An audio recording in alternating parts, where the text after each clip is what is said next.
Hello and welcome to the New Indian Express Online. I'm Bansy.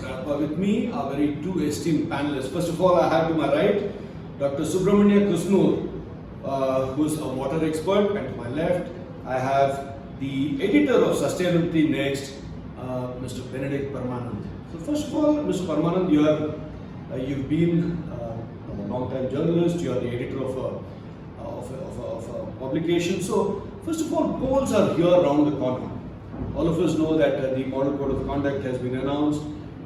The MCC Model Code of Conduct is in play. The polls have been announced. Now, with polls around the corner, if you look at the manifestos from last time, none of the main parties are really talking about water, and nobody is talking about sustainability.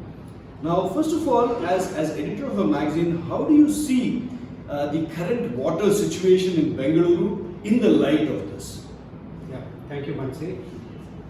I think the civil society in Bangalore has to wake up, and they have to make water, force the parties to make water as a very important issue and include them in the manifesto. So that's number one. There's no longer time for a blame game now. It is the time for solutions, and we should have started the solutioning many years ago, but a typical trait of Indians is that we don't do much until the problem strikes you. But it's too late now. We have to rise, and it has to be a joint solutioning between the government, the water experts, and the civil society. Civil society has to wake up. It cannot just be a silent complainer and not wait for solutions to be given to them. Absolutely. So, Mr. Kusnur, now how do you really look at this? You in fact, you addressed the media. You said sewage really is the solution to Bengaluru's water problem and water crisis. Can you elaborate? What do you mean by sewage as a solution? Thank you, Bansy. It is our mantra that monsoon means seasonal. Sewage is perpetual in every community. Okay? Treating sewage, recycling it, and using it for groundwater recharge is a much more concentrated approach and a crisper approach rather than waiting for the rain to fall. When it falls, and even after the rain falls, rainwater harvesting, which has been made compulsory, has not seen the light of the day. So there are multiple challenges in terms of the nature, but we are using nature-based solutions to treat the sewage. So when I mean nature-based solutions, our sewage treatment facility or the sewage treatment plant works on gravity. It doesn't require any electricity or power.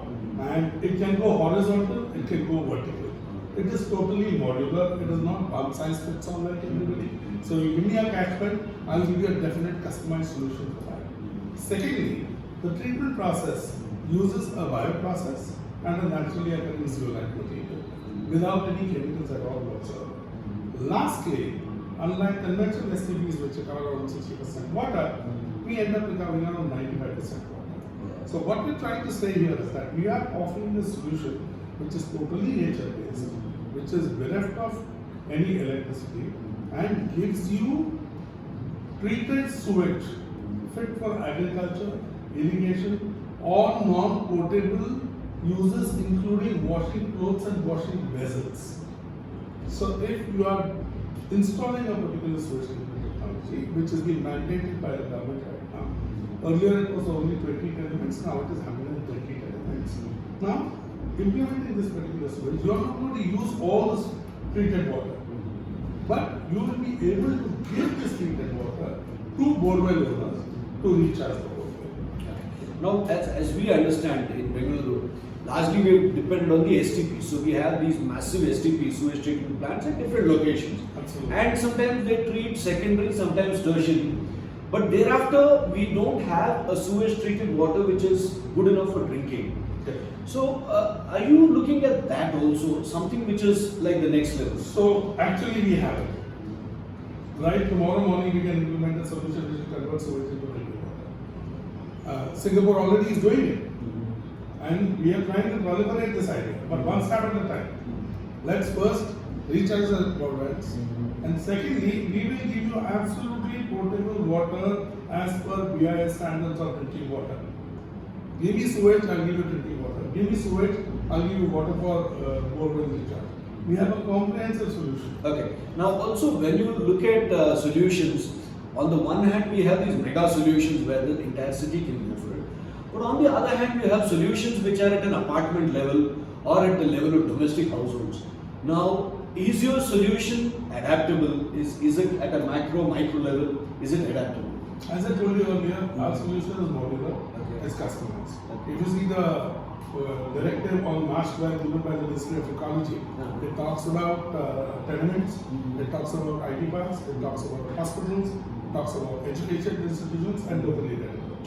So right from maybe a 120 unit residential complex to a mall, to an IT park, we can give you absolutely the same solution, the same efficacy, with the same model. And as far as cost effectivity is concerned,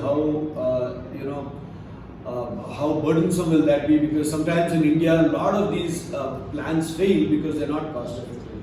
And Indians are so sensitive to pricing. Right. So I'll just take one statement before coming to that answer.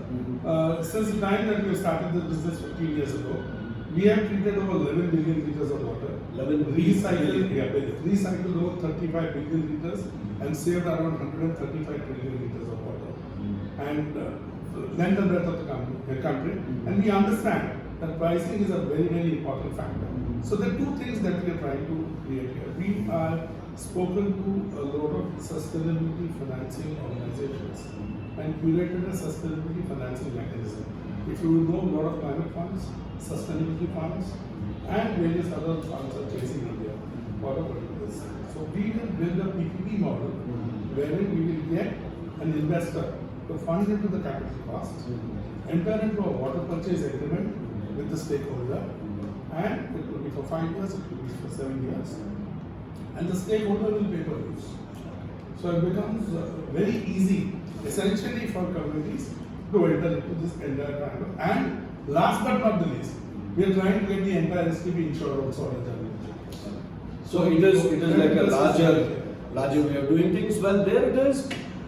We have a problem. We have an issue that has been burning. The water problem has been burning, and this has been unaddressed for decades. And so many elections have come and gone, and nobody has really talked about it. And we have another election coming up, and nobody is talking about it. But here are two experts talking about sustainability. Will the governments listen? Will it figure in their manifestos? All these are questions before us. Thank you for joining.